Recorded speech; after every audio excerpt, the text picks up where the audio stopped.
Hello, everybody. I'm Steve Kiyama with Action Coach, and I'm here today with Tracee Gilbert, Dr. Tracee Gilbert of System Innovation.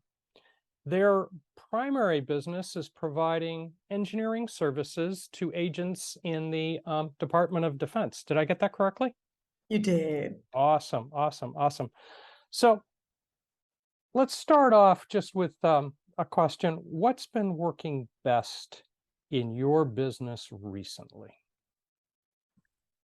So I would say what works best, and it's probably a cliche, Mm. are our people. Mm. So the concept for our values is EPIC, EPIIC, Mhm. excellence, passion, integrity, innovation, and community. And Okay. I would say that those are not only our values, but we also have EPIC people, Mhm. and we have EPIC assignments, work Awesome. assignments, where Okay. our employees are really making a significant impact with helping organizations to transform to the digital Fantastic. age.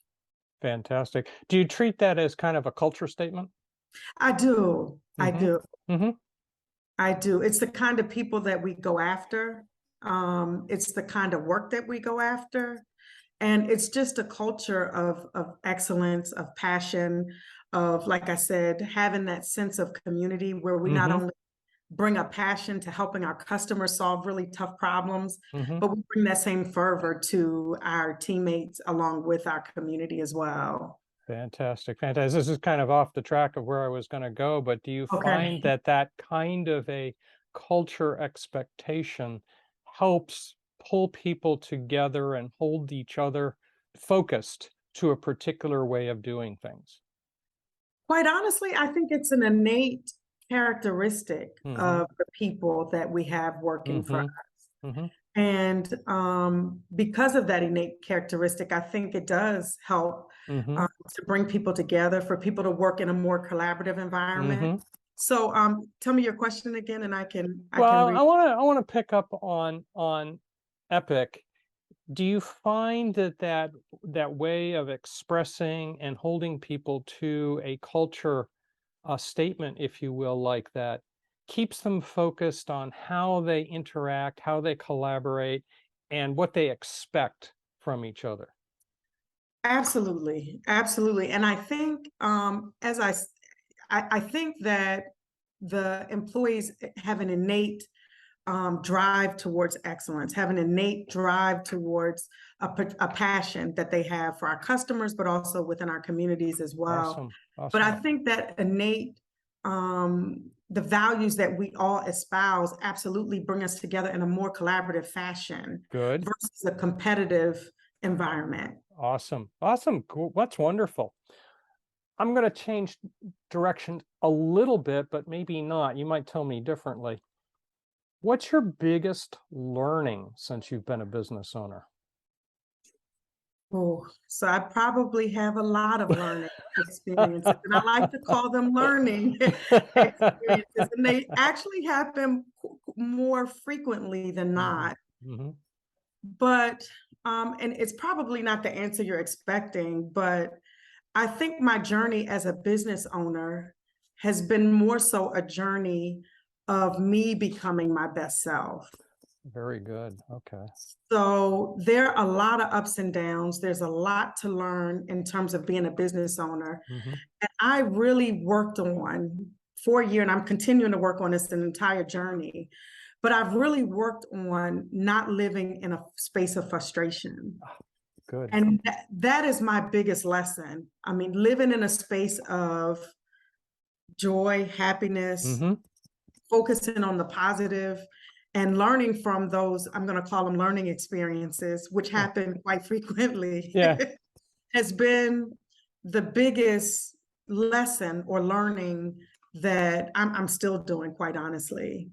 That sounds empowering. Well, good. Because I know it probably wasn't the direction, or I Not at didn't think it all. would be the No, direction. that's Yes. actually very much in a direction. I one of the principles I like to try to teach people is there is no such thing as failure. There is only data. Yes. Everything that goes wrong is just data. It says that tactic or that particular strategy doesn't work that way. What you've expressed sounds almost exactly the same, just in different words. Absolutely. And each of those experiences, so I'm an engineer by training. Mm, So I have an innate uh, just internal clock of trying to continuously improve. awesome. So if something doesn't work out, Mm-hmm. really want to understand what happened. Mm-hmm. I probably dissected to the nth degree, Mm-hmm. but it's there to teach me where I need to do better and how Yes. I need to grow. And Fantastic. that's a part of that journey of me Mm-hmm. becoming my best self, where situations that may have wiped me out 5 years ago, Mm. now just data points, Yeah. like you said. Yeah. It's a data point today. 5 years ago, it wiped me out. Yeah. Yeah. Yes, Well, with that, you can take challenges and turn them into a game. yes, yes, yes. Awesome. Awesome. What would and I think you're touching on it. The question I wanted to put was, what have you learned about yourself? But I think in a way you're expressing that. Yes. I think that I have learned about myself that I can go as far as my mind tells me that I can go. Very good. Very good. Yes, Yes. Is there any reason you couldn't be in the same caliber with Jeff Bezos? exactly. Exactly. And I've always been a dreamer, a big Mm-hmm. dreamer. Mm-hmm. So much so that some people could say that your dreams are too big. But I've learned about myself that um, the business can go as far as I dream. Good. And Good. it may not happen in the time that I needed to, or that I wanted to happen, because I Yeah. want everything, of course, to happen now. Well. But I have learned about myself that my thoughts are so important. What I think, what I believe, the goals that I set are really, I don't want to say everything, but they're critical. Fantastic. Fantastic. That's exciting. I love that. That's awesome. So looking ahead, looking into the future, what's it look like? And what do you see as the next main challenge? So when I look in the future, so I'll give you a little bit of background about myself and then Mm-hmm. where we want to go as a Mm-hmm. company. So I spent 10 years supporting the Office of the Secretary of Defense. I Mm-hmm. started at the Pentagon as a fellow for the American Association for the Advancement of Science. Mm-hmm. And that was a fellowship that took PhD scientists and engineers to the highest levels of government. Mm-hmm. And it was there that I had the amazing opportunity to develop, at the time, really, I would say nobody cared about, Mm-hmm. called digital engineering, digital transformation. And Mm-hmm. now we hear it everywhere. Yes.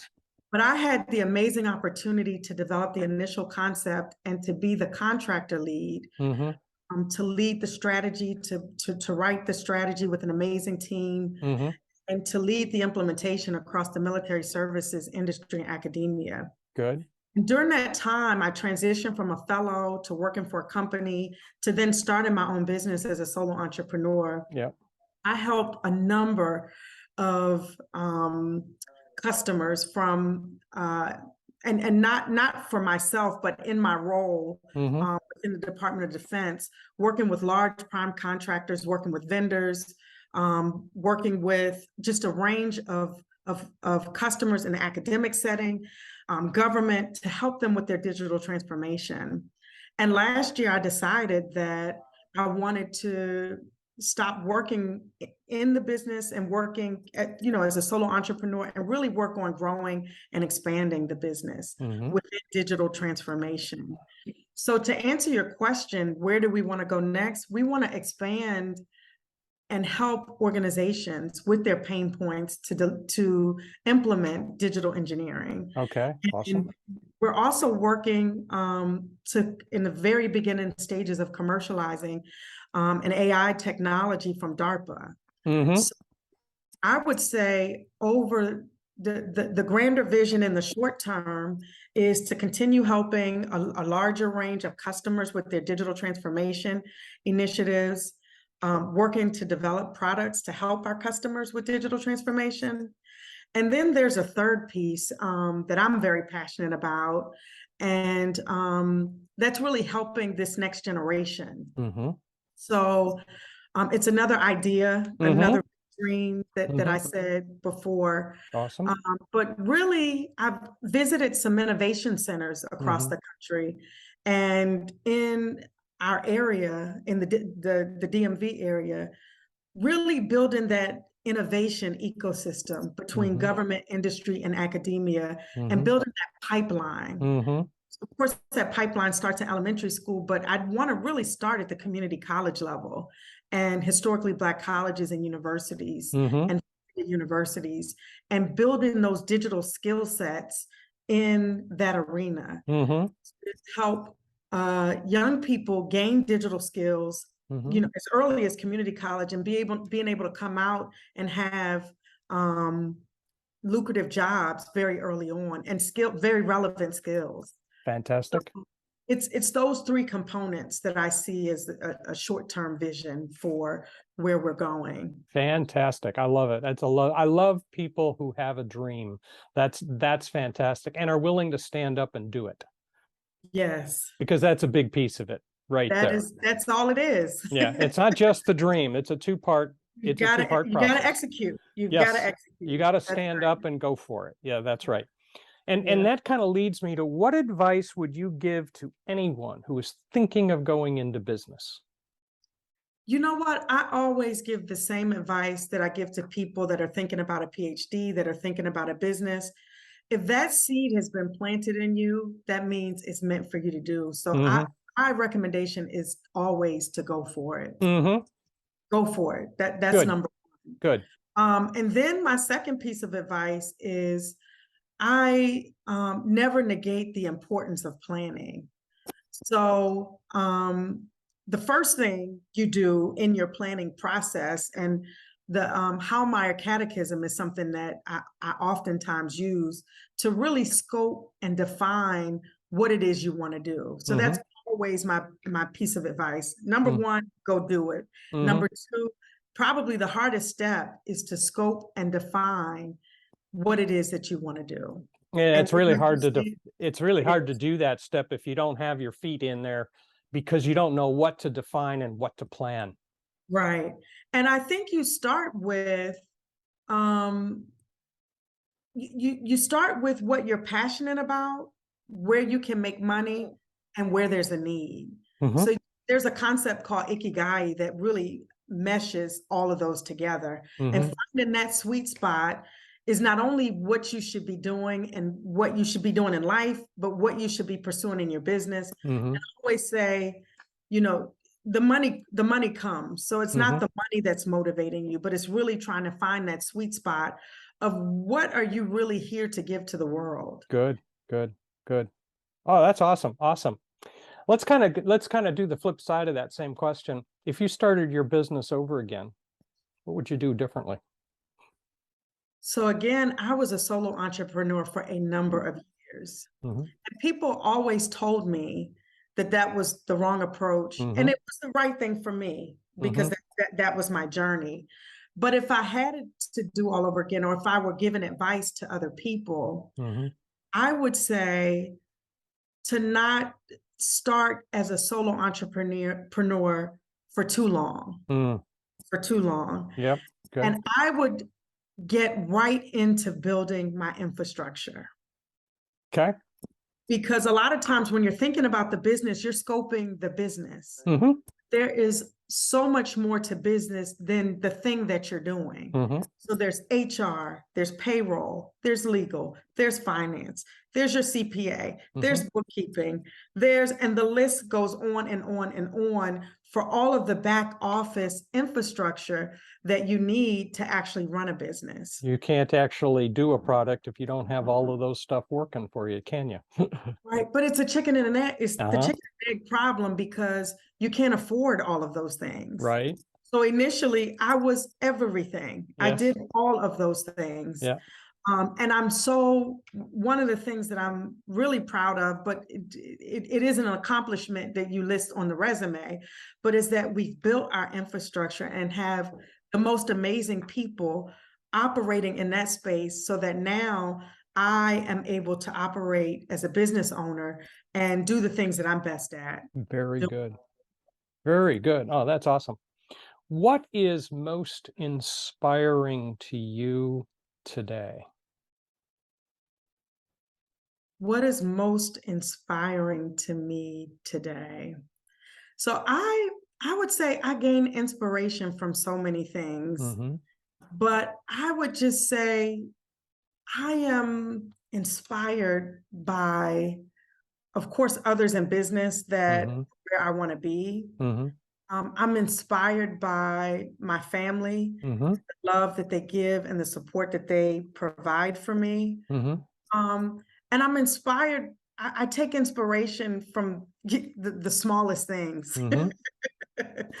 And inspiration in parallel with gratitude. And I Very think good. that goes back to some of my original statements that I really do live in a space of gratitude. Good. And the opposite of that, which I've been before, is a space of frustration. Yes. Yes. No, that's very good. And the attitude of gratitude is a very empowering place to be. It lets you lose and let go of all of the pains that Yes, are meaningless and actually get in your way of creativity. And this requires a lot of creativity, yes, and it gets in the way of energy focus where you need it.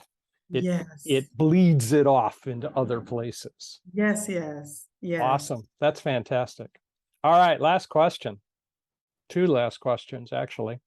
Are there any offers you would like me to communicate when I pass this on in my newsletter? And is there a way you would like people to connect with you? Sure. So I'm also a really big proponent of mentoring. Mm-hmm. And I spend a lot of time doing it Mm-hmm. because so many did it for me. Mm-hmm. And I can attribute my success to the mentors that I've had. Mm-hmm. So I am always open to connecting with people, to Mm-hmm. helping people in any way that I can. Um, and I typically do that, in 30-minute sessions Mm-hmm. throughout the month. Mm-hmm. So I'm open to people connecting with me through Good. LinkedIn is LinkedIn. probably the easiest way to connect with me. Very good. Very good. I'll make sure I include your LinkedIn address um, in the way I post it, which will be in LinkedIn Yes. predominantly. Okay. Okay. Well, that works. Yes. Very good. Awesome. Thank you very much for this interview. You've shared some very helpful comments, I believe, and I hope that they're very helpful to the people who listen to this. So everybody, this wraps up our interview. This has been fantastic. Thank you so much for taking time with us today, Tracee. This has been awesome. And I wish everybody a wonderful day. Yes. Well, thank you so much for the opportunity. I really appreciate it. Very welcome. Yes.